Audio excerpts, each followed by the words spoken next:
Hi everyone. Okay, so last video I was talking about the beginning of my whole experience, my diagnosis of being of my diagnosis of being diagnosed as a child with ADHD and then later autism, which was around when I was 11. Now, I mentioned medication in that video, and I had a chat yesterday with one of my brothers about medication, and something occurred to me that I probably should, but I thought it might be a good idea to make this video all about. Now, before I get into it, I'm gonna make a comment about, follow me on TikTok, subscribe to my YouTube channel, leave a like, leave a comment, questions in the comments, so on. Right. So now, when it comes to medication, there are different kinds of medication for ADHD and autism, and I'm not going to get into that. I mean, for ADHD, not autism. I'm not going to get into it, though, because that side of things, because honestly, I have no idea what most of them are. As I've been growing up, my medications changed several times, and each time, I can barely remember what it was. I do know which one I'm on now, but as I got older, I got better at keeping track of what medication I was taking. Otherwise, I just kind of trusted everything to my mom and my doctors. So anyway, now when I was younger and I had to take medication for the first time, it did not go well. Honestly, I don't know what it is. I these days I think I might have a phobia of medication, if that's a thing. If it is a thing and you know what it's called, put that in the comments because I'm genuinely intrigued. So, no, but first time I had to take my medication, they were tablets. They usually are tablets or capsules, and I hate them so much. It's more like a mental struggle than anything to actually do with the tablets, because when I was a kid and I had taken the first time, it was like a no, I'm not doing it. It resulted in a massive argument between me and my parents, where they were trying to convince me to take it, and I was like, no, I don't want to take it. I will not. And in the end, it had to be resolved by, I think it was my father put like a tablet in a piece of cheese, and he gave me the cheese to like calm down. And I ate the cheese, and he told me to don't chew the cheese, just swallow it whole, and I did. Now, see, that's where the mental block was, because in my head, because I could feel the tablet on my tongue, I had this like image of me choking on the tablet, even though that wouldn't have happened really. So, I mean, think about it. I didn't question swallowing a whole block of cheese with a tablet in it. But when it came to swallowing the tablet, I was like, nah, it's not happening. See? Doesn't make sense, does it? But, no, and at first I was like over ecstatic, and now, just as a heads up, it does make you feel a bit unwell, like just a bit sickly the first couple of days, just because you're getting used to it, and then after that, you're fine. Now, throughout my life, it's been kind of on and off with tablets. There have been times where I have neglected to take it simply because of that mental block. And I'm only convinced now that it's a phobia because it's always been there. Even when, like, more rationally I was thinking, well, no, it can't hurt me. Just put it on my tongue, swallow, and chug it back with some water. It hardly worked. I could feel it. I'd gag.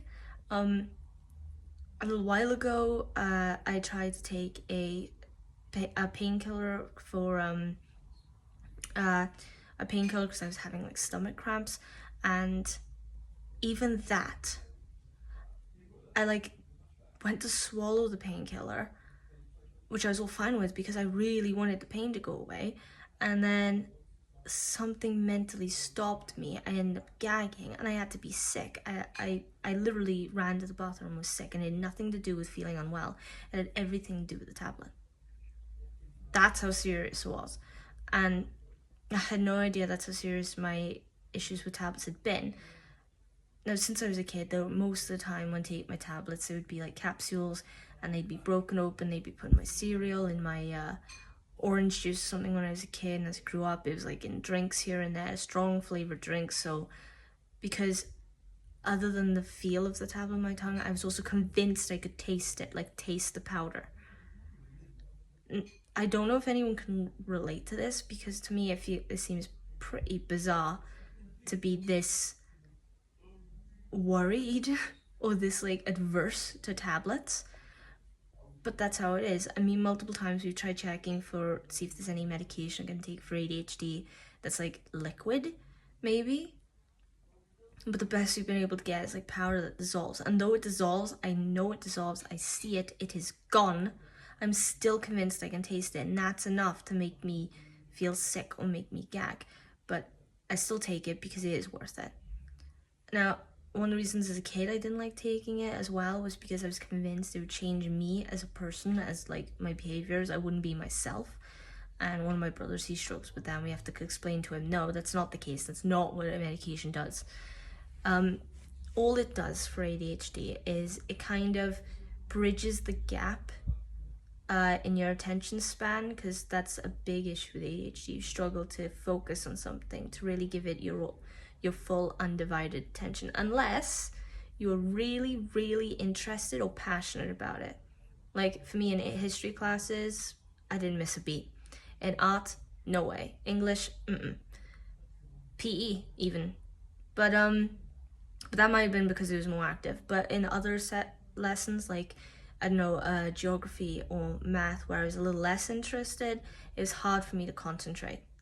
So all the medication does then is bridge that little bit in your consciousness, in your attention span, that then allows you to really hone in and stay focused.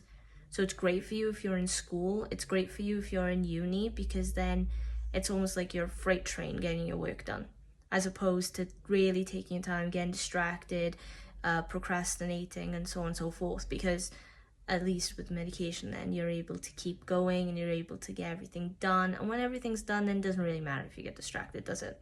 So yeah, now I just thought that was a good mention because one, I'm genuinely curious about like if anybody else has this serious kind of aversion to tablets. If you do, let me know, because I haven't met anyone who is that against tablets, to be honest.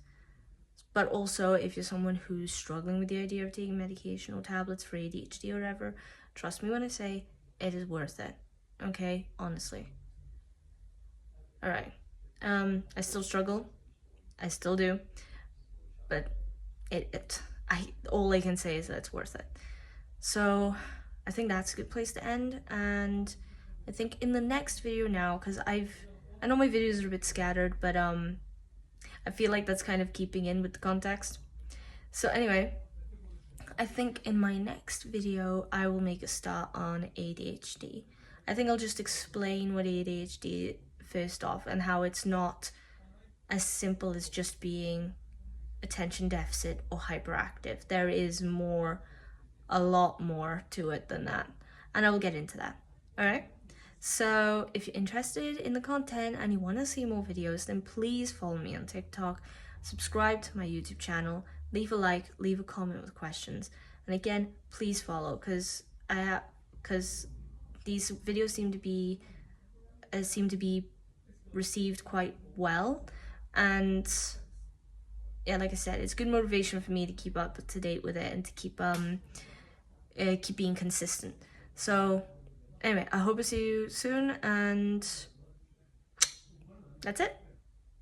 Bye.